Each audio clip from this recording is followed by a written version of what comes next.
Nesses últimos dias, um jogo onde você tem uma namorada virtual ficou muito famoso. Acredito que você já tenha ouvido falar do My Side, ou em português, Todo Mundo Odeia o Chris. O jogo começa todo fofo, te apresentando a sua namorada, chamada Mita, que deve ser fechadona com Bolsonaro.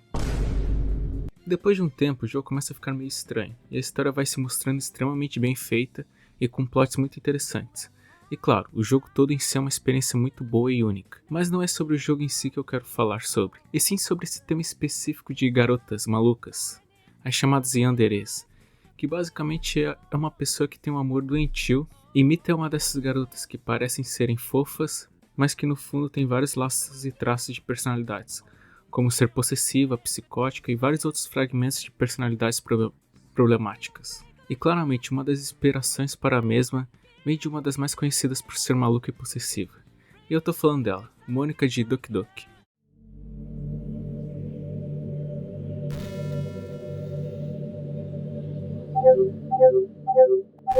E se você não conhece Doki Doki, é basicamente um visual novel que são aqueles jogos de história interativa, como Gates, Amor Doce ou o Faustão Date Simulator.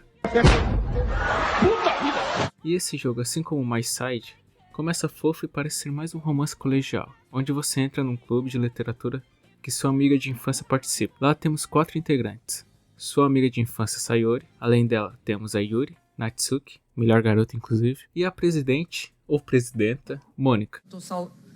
Eu tô saudando a mandioca. Após você aceitar entrar no clube, vai pra casa e tem que fazer um poema, que é o sistema do jogo para decidir qual garota você vai se aproximar mais.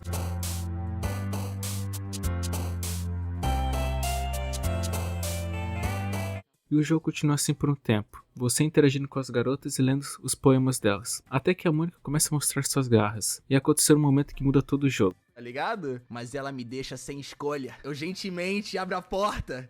Sai!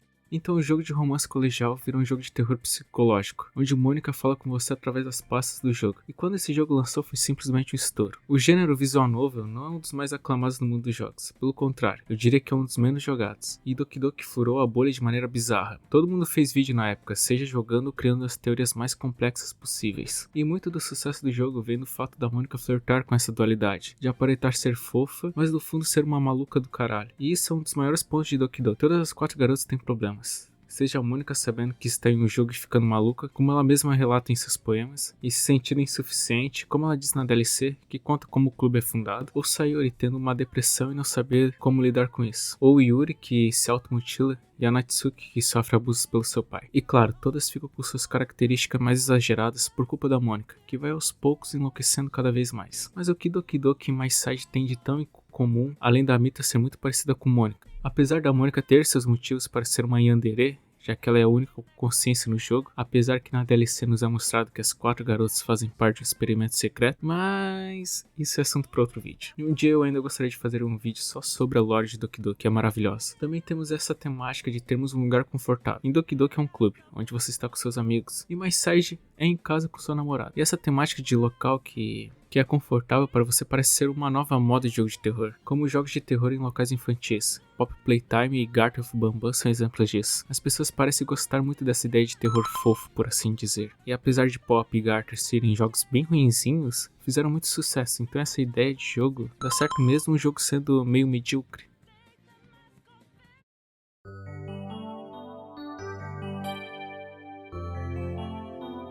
Também temos a Giffany de Gravity Falls, ou em português, Corey na Casa Branca. Tomar no teu cu, porra! Que é um desenho da Disney, um dos melhores deles inclusive, que conta a história dos gêmeos Jipper e Mabel Pines, que vão passar as férias na casa de seu tio-avô, numa cidade misteriosa. E na segunda temporada, episódio 5, temos o episódio Sus e o verdadeiro amor. Nesse episódio, Sus está procurando uma maneira de ajudá-lo a falar com meninas. Eu te entendo, Sus. Eu te entendo. Opa aí, galera. A perna tremendo. A mão não para quieta, velho. Ele acaba comprando um jogo chamado Academia do Romance 7. Nesse jogo nos é apresentado Giffany. Olá, o meu nome é Giffany. Opa aí, galera.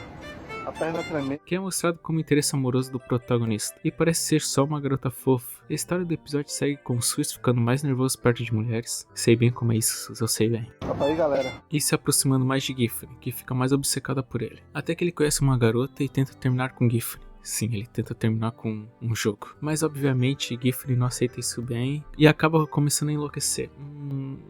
Onde eu já vi isso? E apesar da Giffen parecer que é uma cópia de Mônica, ela surgiu primeiro, e o Dan, criador de Doki Doki, diz não ter se esperado em Giffen para criar Mônica, apesar das duas serem bem parecidas, mas as duas ainda têm suas particularidades. E assim como quase todo episódio de Gravity Falls, esse é um episódio maravilhoso, e é um dos meus favoritos inclusive. E além dessas, existem várias outras garotas de animes que fazem muito sucesso, como a Yuni Gazai de Mirai Nikki, e essa daí é maluca mesmo, é psicopata, louca, maluca, esquizofofa. Olha o que ele escreve: quem é minha esquizofofa? Minha borderlinda, minha gostosopata. Ele é uma pessoa também com as ideias completamente erradas, né? E acredito que ela deve ser a mais famosa. Pelo menos toda a lista que eu vejo de pessoas falando sobre personagens assim, ela sempre aparece em primeiro.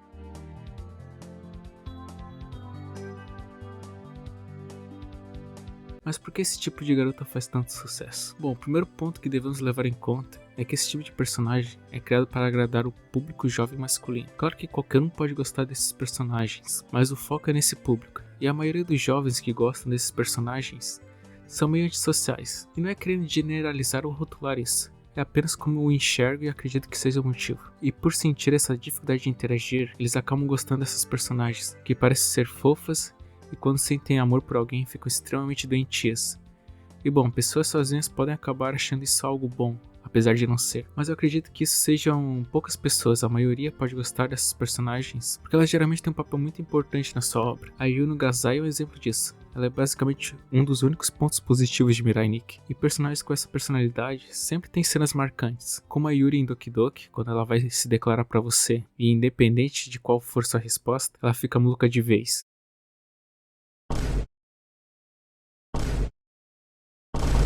Sério, aquela cena me deixou traumatizado por algum tempo.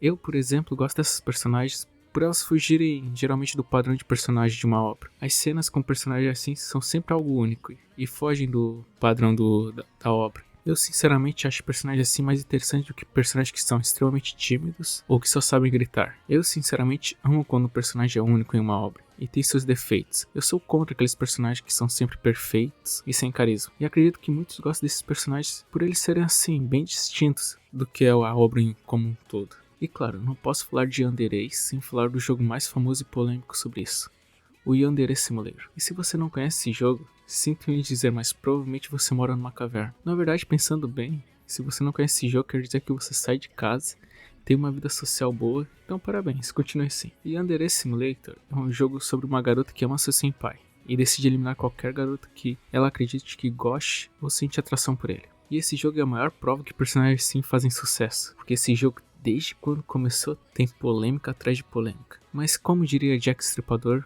vamos por partes. O desenvolvimento do jogo começa em 2014, após o Alex Manhan, eu acho que é assim que pronuncia, que é o criador do jogo, receber críticas positivas no 4chan, que é um belo lugar para receber críticas de algo, inclusive. Ele afirma ter se inspirado em Mirai Nikki School Days para o jogo. Olha as inspirações do cara. 2 obras no mínimo suspeitas, para não dizer outra coisa. E em 2015, acaba ganhando muita atenção com vídeos no YouTube. E cara, milhões de pessoas começaram a baixar o pré-lançamento dele. E desde 2015, o jogo é desenvolvido a passos lentos, para não dizer outra coisa. Em 2017, a Tiny Build, conhecida por desenvolver No Time to Explain e Punch Club, entre outros jogos, decide fazer uma parceria com o jogo, que é uma péssima ideia. Tanto é que em dezembro do mesmo ano, a parceria acaba. Em 2020, tivemos a primeira demo do jogo.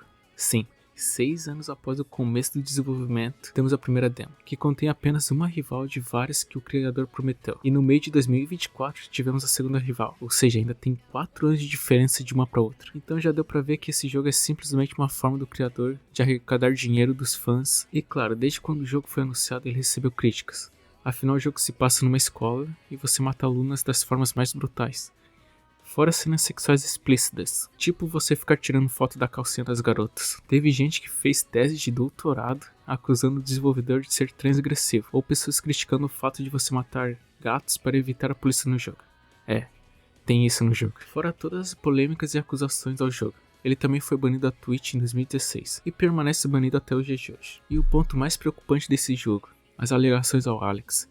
Em setembro de 2023, uma menor de 16 anos alegou que teve conversas ilícitas com ele, divulgando áudios e transcrições. Vários desenvolvedores e dubladores do jogo, incluindo a da personagem principal, deixaram o projeto. Em 25 de setembro, Alex divulgou uma resposta admitindo e se responsabilizando por suas ações. Ele fez uma pausa na internet e parou temporariamente o desenvolvimento do jogo. E em outubro do mesmo ano, ele era banido da Twitch em resposta às acusações que ele sofreu. E apesar de toda essa polêmica sobre o desenvolvedor desse jogo, ele seguiu sendo firme e forte. Claro que hoje em dia tem bem menos influência do que era em 2017 e 2018, por exemplo.